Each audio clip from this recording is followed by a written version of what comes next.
Grpc without understanding that it relies on HTTP2. And HTTP2 is not just a new buzzword, it is a revolutionary technology that really improves internet communication.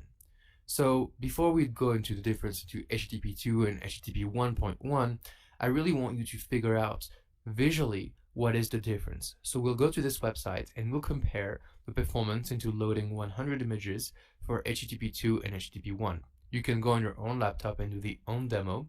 If you have a very good internet connection, the difference will be less, but I have a not as good internet connection, so we'll see very clearly that the difference is striking. Okay, so I am on this website, and there's many websites that have the same performance implementation, but we have an HTTP2 loaded image on the left-hand side and HTTP 1.1 loaded on the right-hand side. Now I'm going to click to load again, and you'll see the difference of how fast the HTTP2 image will load versus HTTP 1.1. Again, on a very bad internet connection, so the difference will be very striking, but let's get started. So I'll click to load again, and as you can see, the HTTP2 image really loads really quickly, okay? Whereas the HTTP 1.1 image really takes its time, as you can see on the bottom right. So what you can really understand out of this is that to load 100 small tiles, so that's 100 API calls, it takes a whole lot longer to do this in HTTP 1.1 versus HTTP 2. So you can do the test as many times as you want.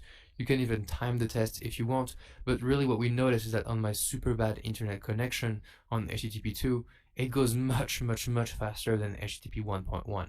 So think of like bad connections using mobile devices or slow devices or whatever. HTTP 2 really improves the latency and the fastness to load messages, all those using the same internet connection, right? So you should be very excited about using that standard. Now that we've seen how HTTP2 really improves performance, let's try to understand what it is and how it does it and why Grpc leverages it. So HTTP2 is going to be the newer standard for the internet communications, and over time more and more pages are going to be using HTTP2 versus HTTP1. Okay, so before we look into HTTP2, let's take a step back and understand how most of the web works today, which is HTTP1 requests. So this is not intended to be a super technical discussion, okay? But just to give you the general idea and some shortcuts to understanding the differences. So HTTP 1.1 was released in 1997, which is a long time ago, and it has worked for many years, but the internet has changed and evolved while the standard really never changed. So how does it work with HTTP 1?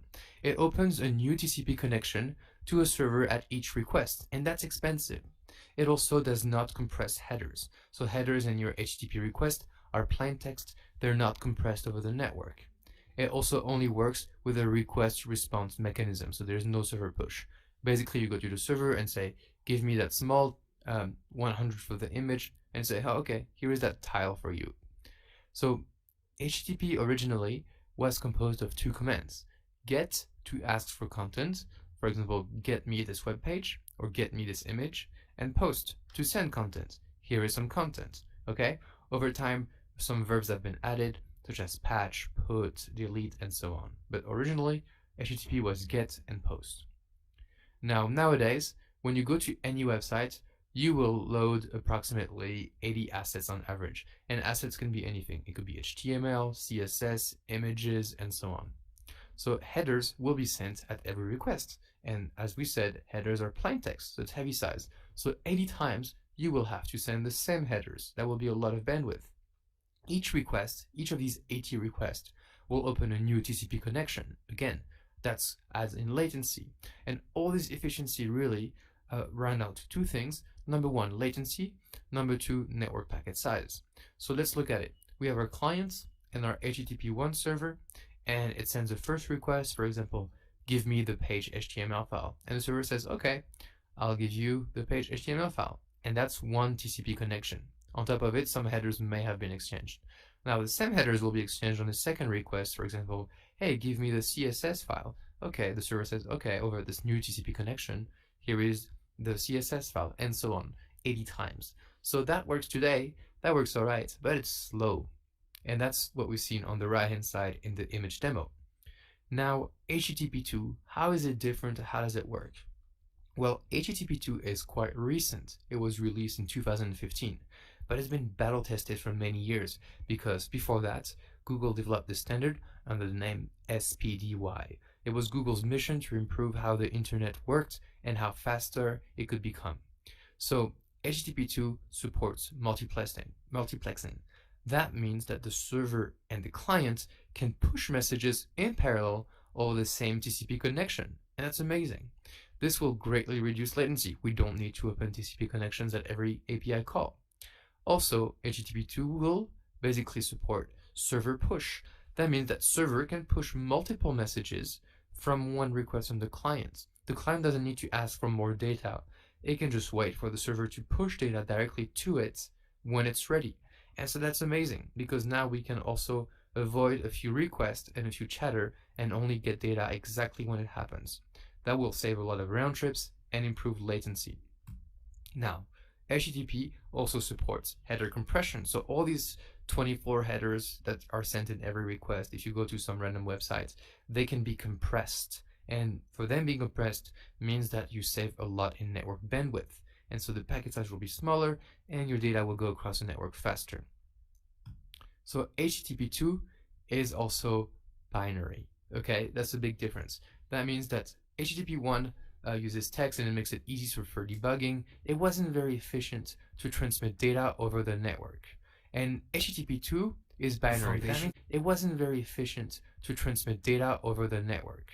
And HTTP2 is binary. That means that protocol buffers, which is a binary protocol, is an extremely great match for HTTP2. But any binary protocol is a great match for HTTP2. So finally, HTTP2 is secure. By default, the SSL will be required, at least by your browser, your web browser, if you go to HTTP2 sites. Okay, so nowadays security and encryption is really, really important. And in this new standard, it's a first-class citizen. SSL will be recommended by default. So how does it work in HTTP2 now if we use the same diagram?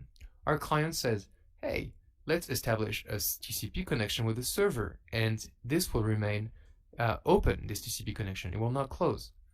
It will send one request and say, hey, give me all these images that compose that bigger images that we saw in this website. So I say, hey, give me something.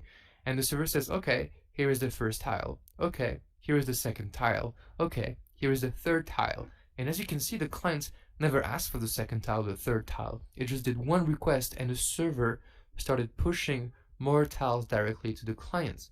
And that's amazing. That's because we have a single TCP connection and we've reduced the number of round trips. So remember that diagram in your head. So bottom line, why are we even worried about HTTP2? Well, there is less chatter. It's a more efficient protocol. There will be less bandwidth being used. It will be massively reduced latency, so your calls will be super fast over the network. It has an increased security because SSL is by default a primitive on the network.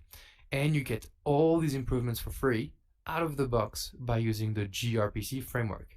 There's no way around it. Grpc uses HTTP2 and only HTTP2. And that's amazing for you. That means that as soon as you use Grpc framework to implement an API, you will get all these improvements out of the box. So hope you're excited. That's why this framework is so revolutionary. It makes HTTP2 so easy to use. And that's why I want to spend some time defining the difference between HTTP 1.1 and 2 and show the performance improvements. So now that we're there, I will see you in the next lecture to talk a bit more depth about Grpc.